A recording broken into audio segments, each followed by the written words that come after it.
The theory of positive disintegration, TPD, is a theory of personality initially developed by Polish psychologist Kazimierz Dabrowski, in which psychological stress such as anxiety, post-traumatic stress disorder, and tense events act to build up a more complete personality. Dabrowski theorized that for personality to develop in full, integrated aspects of personality based on instinct and social learning must be broken down, or disintegrated. In the context of TPD, overexcitability refers to the ways in which gifted individuals have an increased capacity for experiencing stimuli, whether internal or external. These individuals experience stimuli more intensely than others, and this overexcitability is a prerequisite to positive disintegration. Abilities and talents are specific to the individual. At low levels of personality development, individuals utilize their talents and abilities to support person-centered goals, such as to support their progression within social and workplace hierarchies.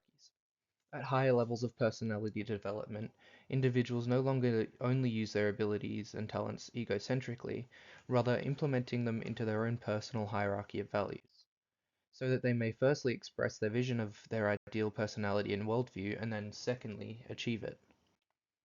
When considering the broader topic of motivation, the third factor of developmental potential really answers the question: how can TPD be applied to personal growth? Dabrowski outlines the third factor of developmental potential to be a drive or motivation towards the growth and autonomy of the individual. As such, he posited that this third factor plays along with the second, as it requires that the individual apply their talents, abilities, and creativity to the broad context of their autonomous expression. Due to this, the individual would then be motivated to achieve more and begin to imagine and ideally achieve goals beyond their own expectations. Dabrowski describes the continuity of personality development through a multi-level approach. His theory posits that developmental potential actually contributes to the catalyzing of a crisis. Overexcitability and the third factor of motivation and drive combine to contribute to an individual seeking out experiences which are anxiety and depression inducing. Dabrowski referred to this phenomenon as psychoneurosis. This psychoneurosis contributes to disintegration. Dabrowski believed that people whose lives are largely guided by either biological impulse or social environmental adherence, or both, are likely to live in a state of primary or primitive integration. Level 2. This level is characterized by an initial crisis or crises, often extreme. These crises are spontaneous and unexpected. The individual is not prepared, nor taught to be, for these crises. Uni-level crises always and only exist on one level. There is no choice between better or worse. Level 3. At this level, the individual is faced with crises that transcend horizontal levels. Two alternatives do not exist on the same level, instead one alternative is a lower choice and one alternative is a higher choice. These crises require imaginational overexcitability to navigate, as an individual with a genuine need to become their true selves would choose the higher alternative every time, knowing innately that it is the right one to choose.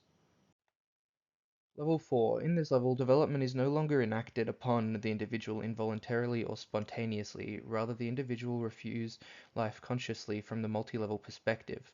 In this level, the third factor begins its full emergence as the individual guides their own life, affirming and rejecting aspects and qualities of one's life and environment. Lower views and reactions get replaced by cautiously examined ideals. The individual's behavior becomes less reactive and automatic, rather being deliberate and reflective of their higher chosen ideals.